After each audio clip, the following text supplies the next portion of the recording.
I'm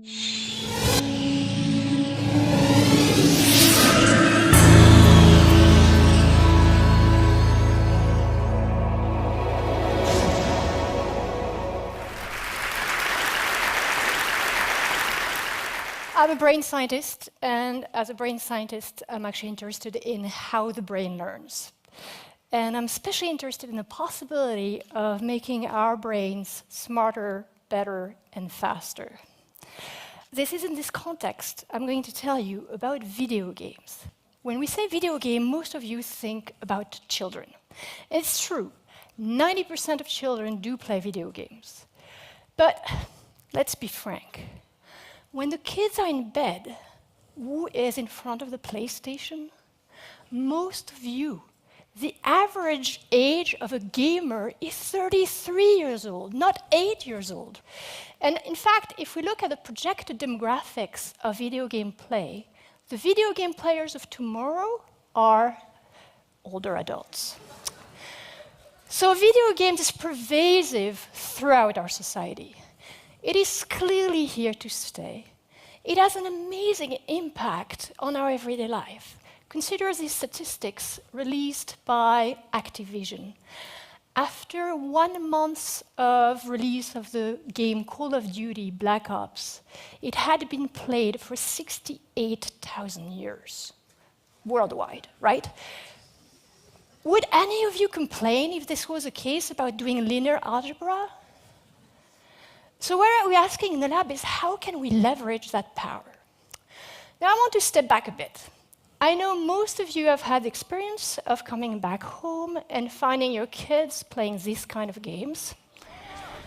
The name of the game is to get after your enemy, zombie, bad guys before they get to you, right? And I'm almost sure most of you have thought, oh, come on, can't you do something more intelligent than shooting at zombies?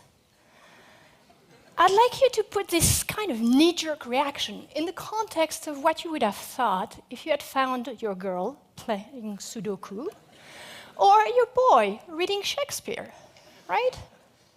Most parents would find that great. Well, I'm not going to tell you that playing video games days in and days out is actually good for your health. It's not, and binging is never good. But I'm going to argue that in reasonable doses, actually the very game I showed you at the beginning, those action-packed shooter games, have quite powerful effects and positive effects on many different aspects of our behavior. There's not 1 week that goes without some major headlines in the media about whether video games are good or bad for you, right? You're all bombarded with that. I'd like to put this kind of Friday night bar discussion aside and get you to actually step into the lab.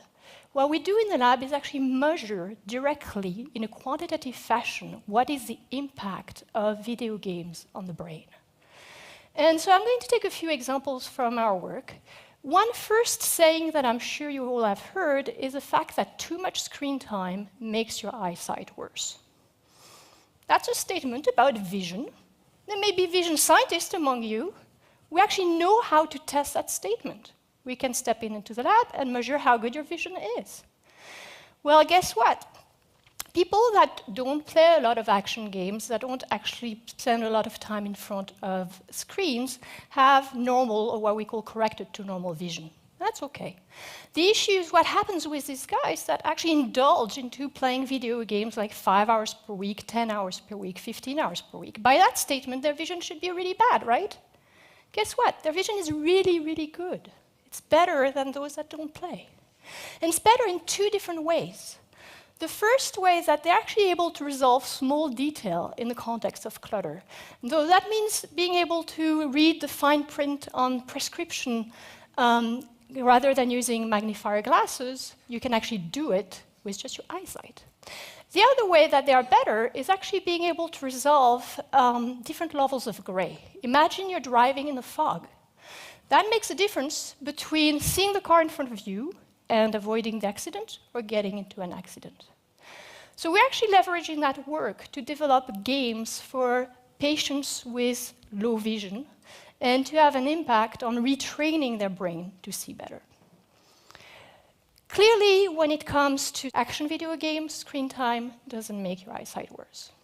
Another saying that I'm sure you have all heard around: video games lead to attention problem and greater distractibility. Okay, we know how to measure attention in the lab. I'm actually going to give you an example of how we do so. I'm going to ask you to participate, so you're going to have to actually play the game with me. I'm going to show you colored words. I want you to shout out the color of the ink, right? So this is the first example. Orange, good. Green, red, yellow, red, yellow. You got my point, right? You're getting better, but it's hard. Why is it hard? Because I introduced a conflict between the word itself and its color.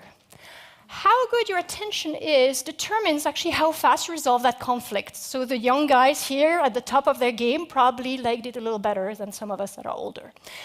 What we can show is that when you do this kind of task with people that play a lot of action games, they actually resolve the conflict faster. So clearly, playing those action games doesn't lead to attentional problems. Actually, those action video game players have many other advantages in terms of attention. And one aspect of attention which is also improved for the better is our ability to track objects around in the world. This is something we use all the time. When you're driving, you're keeping track of the cars around you. You're also keeping track of the pedestrian, the running dog, and that's how you can actually be safe driving, right? In the lab, we get people to come to the lab, sit in front of a computer screen, and we give them the little tasks that I'm going to get you to do again. You're going to see yellow happy faces and a few sad blue faces. These are children in the schoolyard in Geneva during recess, during the winter. Most kids are happy. It's actually recess. But a few kids are sad and blue because they've forgotten their coat. Everybody begins to move around, and your task is to keep track of who had a coat at the beginning and who didn't. So I'm just going to show you an example where there is only one sad kid. It's easy because you can actually track it with your eyes. You can track, and then when it stops and there's a question mark and I ask you, did this kid have a coat or not? Was it yellow initially or blue? I hear a few yellow, good, so most of you have a brain. I'm now going to ask you to do the task, but now with a little more challenging task. There are going to be 3 of them that are blue. Don't move your eyes. Please don't move your eyes. Keep your eyes fixated and expand, pull your attention. That's the only way you can actually do it. If you move your eyes, you're doomed. Yellow or blue? Good. So your typical, normal young adult can have a span of about 3 or 4 objects of attention. That's what we just did. Your action video game player has a span of about 6 to 7 objects of attention, which is what is shown in this video here. That's for you guys, action video game player. They're more challenging, right? Yellow or blue? Blue. We have some people that are serious out there, yeah. Good. So in the same way that we actually see the effects of video games on people's behavior, we can use brain imaging and look at the impact of video game on the brain. And we do find many changes, but the main changes are actually to the brain networks that control attention. So one part is the parietal cortex, which is very well known to control the orientation of attention. The other one is the frontal lobe, which controls how we sustain attention. And another one is the anterior cingulate, which controls how we allocate and regulate attention and resolve conflict. Now, when we do brain imaging, we find that all 3 of these networks are actually much more efficient in people that play action games. This actually leads me to a rather counterintuitive finding in the literature about technology in the brain. You all know about multitasking.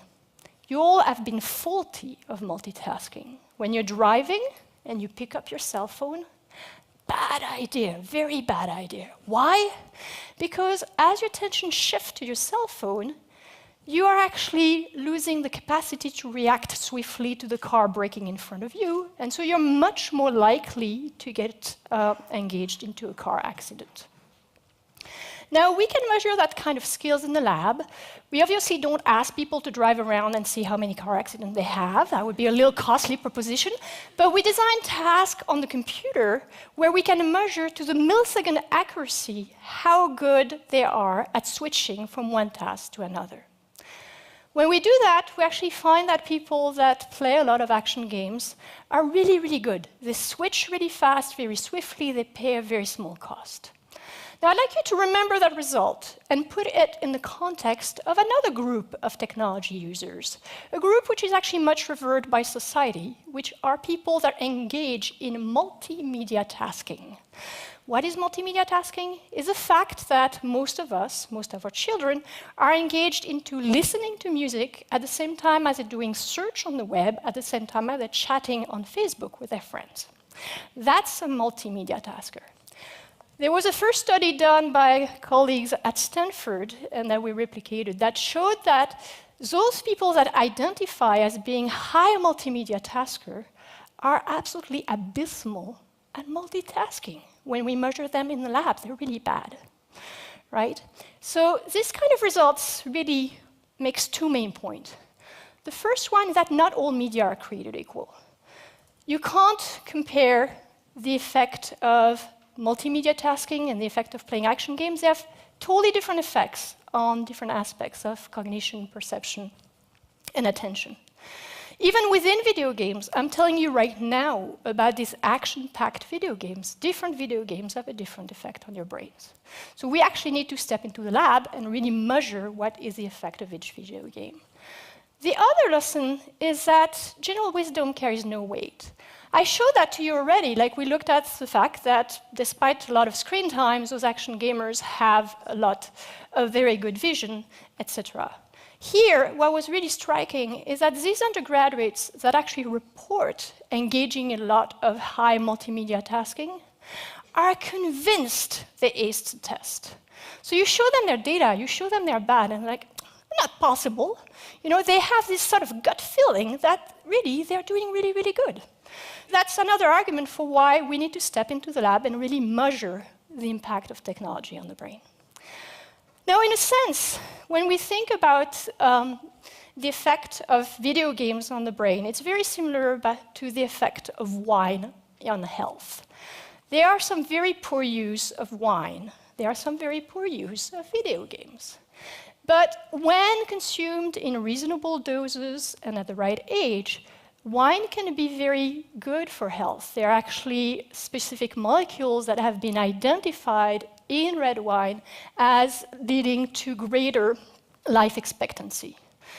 So it's the same way, like those action video games have a number of ingredients that are actually really powerful for brain plasticity, learning, attention, vision, etc. And so we need, and we're working on understanding what are those active ingredients so that we can really then leverage them to deliver better games either for education or for rehabilitation of patients. Now, because we're interested in having an impact for education or rehabilitation of patients, we're actually not that interested in how those of you that choose to play video games for many hours on hand perform. I'm much more interested in taking any of you and showing that by forcing you to play an action game, I can actually change your vision for the better. Whether you want to play that action game or not, right? That's a point of rehabilitation or education. Most of the kids don't go to school saying, great, 2 hours of math. So that's really the crux of the research. And to do that, we need to go one more step. The one more step is to do training studies. So let me illustrate that step with a task which is called mental rotation. Mental rotation is a task where I'm going to ask you, and again, you're going to do the task, to look at this shape, study it. It's a target shape. And I'm going to present you 4 different shapes. One of these 4 different shapes is actually a rotated version of this shape. I want you to tell me which one. The first one, second one, third one, or fourth one? Okay, I'll help you. Fourth one. One more. Get those brains working, come on. That's our target shape. Third, good. This is hard, right? Like, the reason I asked you to do that is because you really feel your brain cringing, right? It doesn't really feel like playing a mindless action video games. Well, what we do in these training studies is people come to the lab, they do tasks like this one. We then force them to play 10 hours of action games. They don't play 10 hours of action game in a row. They do distributed practice, so little shots of 40 minutes, several days over a period of 2 weeks. Then, once they're done with their training, they come back a few days later, and they're tested again on a similar type of mental rotation task. So this is work from a colleague in Toronto. What they showed is that initially, subjects perform where they're expected to perform given their age. After 2 weeks of training on action video games, they actually perform better. And the improvement is still there 5 months after having done the training. That's really, really important. Why? Because I told you, we want to use these games for education or for rehabilitation. We need to have effects that are going to be long-lasting. Now, at this point, a number of you are probably wondering, well, what are you waiting for putting on the market a game that would be good for the attention of my grandmother and that she would actually enjoy, or a game that would be great to rehabilitate the vision of my grandson who has amblyopia, for example? Well, we're working on it, but here is a challenge. There are brain scientists like me that are beginning to understand what are the good ingredients in games to promote positive effects. And that's what I'm going to call the broccoli side of the equation. There is an entertainment software industry which is extremely deft at coming up with appealing products that you can't resist. That's the chocolate side of the equation. The issue is we need to put the two together, and it's a little bit like with food. Who really wants to eat chocolate-covered broccoli? None of you. And you probably have had that feeling, right? Picking up an education game and sort of feeling, it's not really fun, it's not really engaging. So what we need is really a new brand of chocolate. A brand of chocolate that is irresistible, that you really want to play, but that has all the ingredients, the good ingredients that are extracted from the broccoli that you can't recognize, but are still working on your brains. And we're working on it, but it takes to come and to get together brain scientists, people that work in the entertainment software industry, and publishers. So these are not people that you usually meet every day, but it's actually doable, and we are on the right track. I'd like to leave you with that thought, and thank you for your attention.